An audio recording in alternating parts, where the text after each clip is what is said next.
Anthony McCoy is a visual artist living in Chicago with his girlfriend, art gallery director Brianna Cartwright. One night, Brianna's brother Troy shares the urban legend of Helen Lyle, a white graduate student who went on a killing spree in the early 1990s. The story goes that her rampage culminated in a bonfire outside the Cabrini Green projects, at which point she attempted to sacrifice an infant child. The residents were able to rescue the child from Helen before she perished in the fire in an apparent act of self-immolation. Desperate for a creative spark to turn his career around, Anthony latches onto this story and roams around Cabrini Green looking for inspiration. He eventually has a chance encounter with William Burke, a laundrette owner who introduces him to the story of Candyman. When Burke was a child, he had a frightening encounter with Sherman Fields, a hook-handed man whom the police believed was responsible for putting a razor blade in a piece of candy that ended up in the hands of a white girl. Burke inadvertently alerted the police to his presence in the walls of one of the tower blocks, leading them to beat Sherman to death. Sherman was later exonerated when more children received candy with razor blades. The legend goes that repeating the name Candyman 5 times in front of a mirror invokes Sherman's spirit, at which point he appears in the reflection and kills whoever spoke his name. Inspired by this, Anthony develops an art exhibit around the legend of Candyman and showcases it at Brianna's gallery, but is dismayed when he does not get the kind of reaction he was hoping for.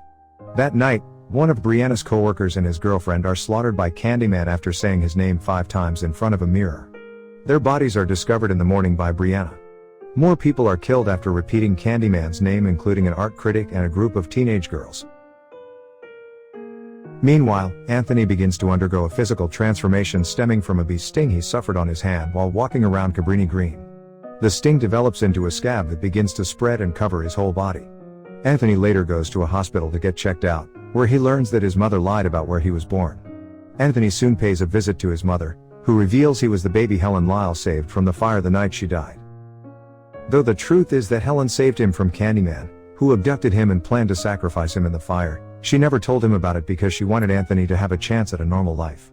The community had vowed never to repeat the legend of Candyman after that night, and his mother fears what will happen to Anthony now that someone has broken their pact.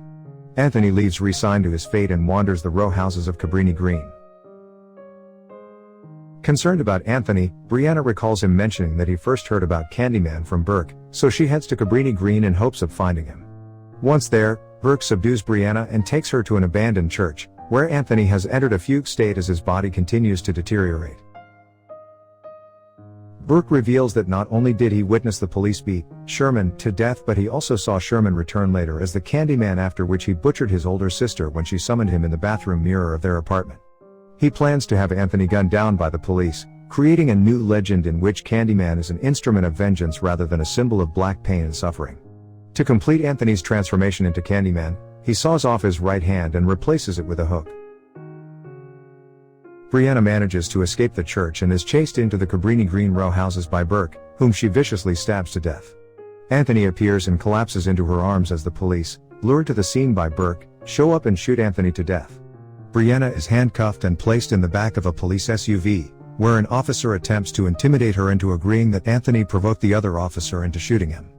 Brianna uses the car's rearview mirror to summon Anthony, now Candyman, and he massacres every police officer at the scene. As more police arrive, Candyman takes on the appearance of Daniel Robitaille and gives Brianna a single instruction: tell everyone. To watch more video like this, click on the videos on your screen, and don't forget to let me know how you feel about today's video in the comments down below. And at last I will say, stay safe and stay healthy. See you next videos.